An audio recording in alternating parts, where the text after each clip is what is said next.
Queen tachikurukura kana Mambo ndimambo tikuona kuti maangorova same outfit yakada kufanana.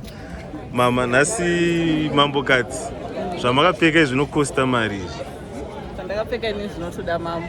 Zvotoda Mambo. Semukadzi waKenny. Ndinongoona zvauyu. Amuzive. Vanhu vanongatoziya. Bosi Mambo adzi jira rinosvika kuma 900 US. Ndozvandakanzwa vachitaura. Ndozvamakanzwa. Baba vapikiswa. Hey. Alright, pa People's Choice Award funga kwenyu nhasi pakamira sei? Ine nawo ndoti ndiritsi. Ritsi? Aona enda nacho.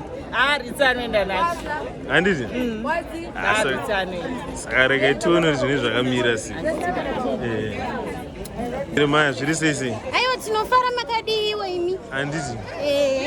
Maiguru venyika. Nhasi makarova smart yamakarova iyi outfit yenyu yakakosta mari. Kutaura chokwadi handizivi.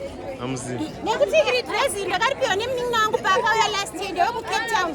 Alright. Saka handizivi kuti akaritenga direct here kana kuti akaritenga mubhero. Iyi bhutsu iyi ndakaigirwa nevakomo wangu vari kuEngland vanonzi L&MA. Saka handizivi kuti wakaitenga iri pafree here kana kuti pachii. Zvese nebhegi. Alright. Asi ndinofunga kuti kana ndichida kungokalkuleta kuti zvese zvingaite mari, aiwa I think ndiri kurema zvekuma 200. Zvekuma 200. Right, pa People's Choice Award apa pamuri funga kuti ari kuenda nacho nhasi ndiani? Dai ndo ndiripo ini ndaiwina. Asi nhasi pana Ritsi. Ndinoda kungoti Ritsi awine nekuti inini ndini People's yacho. Ichoice yangu mwana uye ndiye andinoda kuti awine nhasi.